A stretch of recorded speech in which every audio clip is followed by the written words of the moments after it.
So today we're going to learn one of the main core lifts of weightlifting. So this is kind of like the building block, but basically the fundamentals for weightlifting. So this lift is called the bench press. So what you're going to need is a bench and a bar, and then some weights. So you just put these weights on each side, as my assistant will do.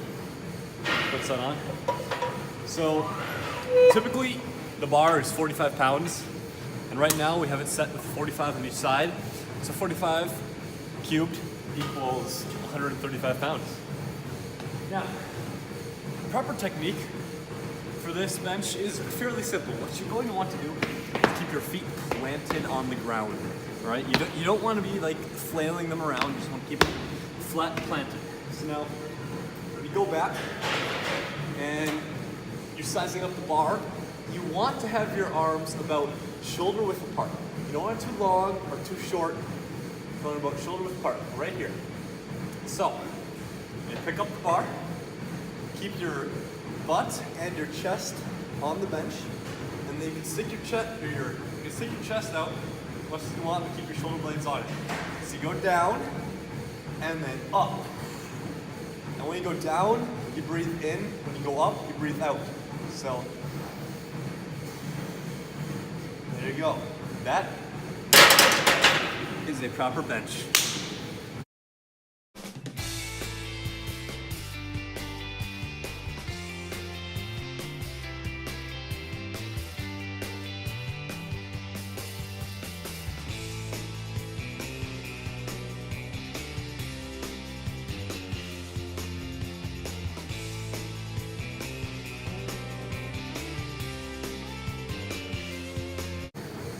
All right, ladies and gentlemen, for the second fundamental lift, we have the squat. Now, unlike the bench, which is for your upper body, this is for lower body, which is why it's called the squat. Now, when you're squatting, you can use one of these shoulder trainers. I don't really like them because they kind of dig in, but some people do.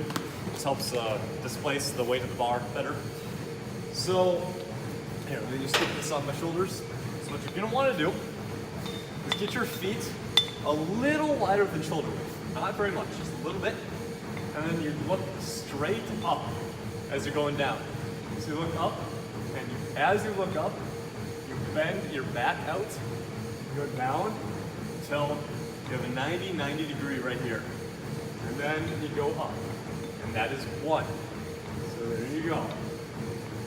That is the proper squat.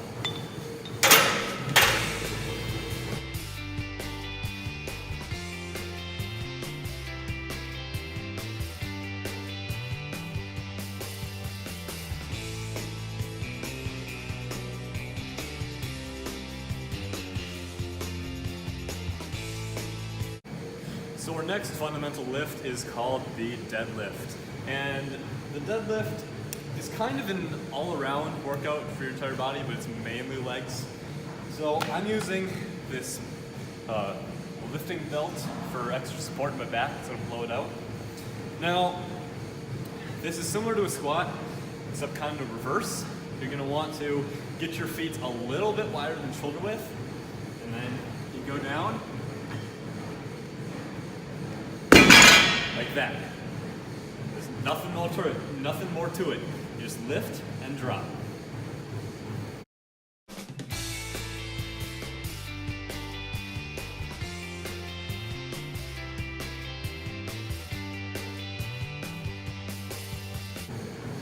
Alright, so our last fundamental lift of weightlifting is called the power clean.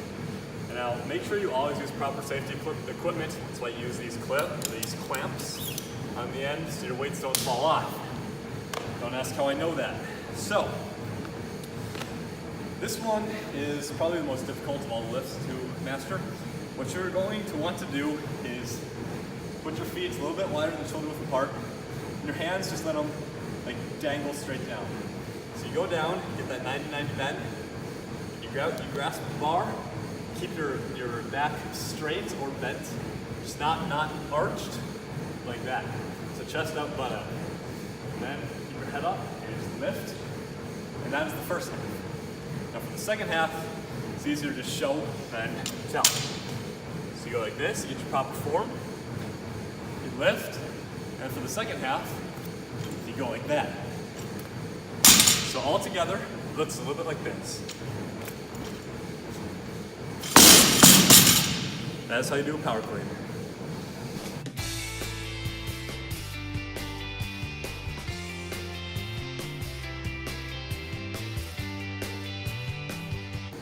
This next lift is sort of an elective lift. It's not a lift, not a core lift like the previous ones we demonstrated. This one is more of like a lift to single out a single muscle group. So this is called curls, which is working on your biceps. So you go like this, you hold it, you extend your arms completely out. And then for a proper curl, you just go straight up and straight down, all the way. There's no cheating, you don't go like that, that's cheating, all the way. Now, make sure to not bend your back at all, because if you go like that, you can do a lot more weight, but it's cheating. Just keep your back straight, your chest out, go up, go down. That's a proper curl.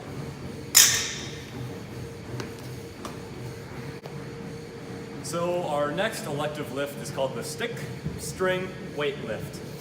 Now what you're going to want to do is get onto an elevated surface like this and let the weight settle down a little bit. Alright, so I lift it up, keep your arms fully extended, and you just roll.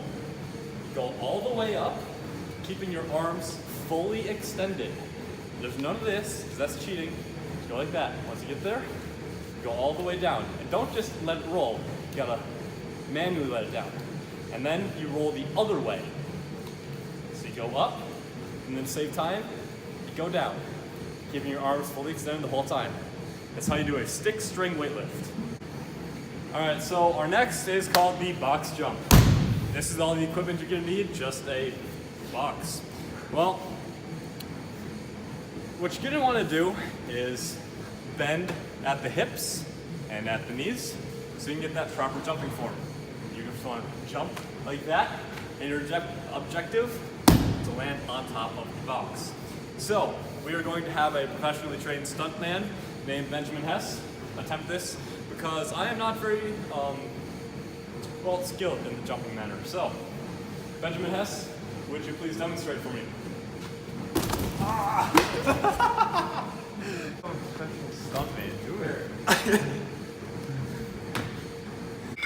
For our next elective lift, we are going to do some skull crushers. These are mainly focusing on your triceps.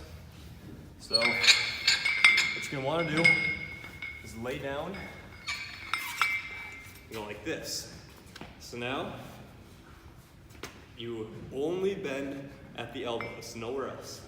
Just bend right here, go down to your skull, and up. Now the name comes from, if you do them wrong, skull crusher. That is how you do a skull crusher. So now for our abdominal section of the workout, we have standing crunches. So you're going to need a partner for this exercise. My partner is Riley today, and I'll just go ahead and jump right into it. So this is how you do a standing crunch. Keep your arms right here. There you go. That is a standing crunch. So the elliptical is this machine right here, and it helps train your cardiovascular system for endurance or slow twitch muscle fibers. So basically it's a bicycle, and you just pedal, as seen that Ben does. So you make some full rotations, full extensions of the legs, and yeah, you do this for periods of 20 to 40 minutes typically, and that's about it. Exercise is called the treadmill, and it's similar to the elliptical, except it is flat. Now you can use an option on here to incline the grade of the treadmill, or on some really fancy ones you can decline it. But we're not going to do that, we're just going to keep it flat for today. So Nicholas is going to demonstrate a proper running technique. Start.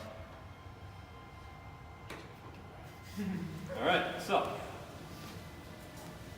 this is called a walk, and we're going to pick it up.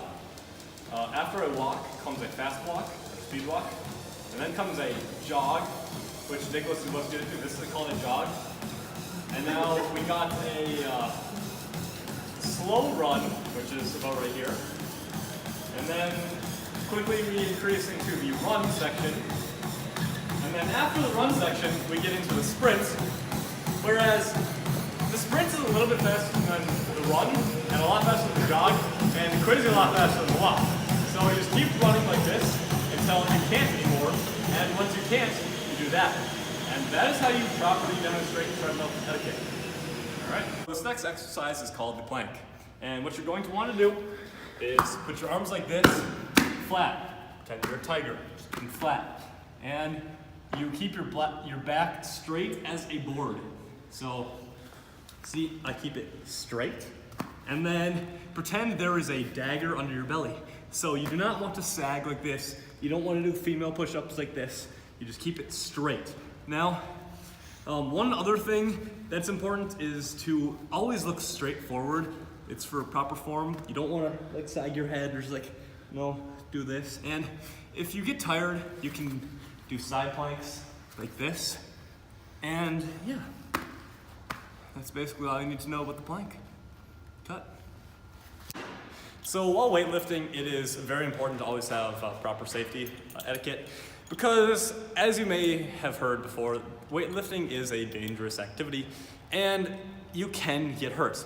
But if you're following safety precautions like using clamps at the end of your weight bars and you wear lifting belts, you will greatly minimize your risk for injury. And also, it is important to use a spotter on certain lifts. And also, we have our weightlifting instructor there in the corner who helps and manages all of our activities throughout the day.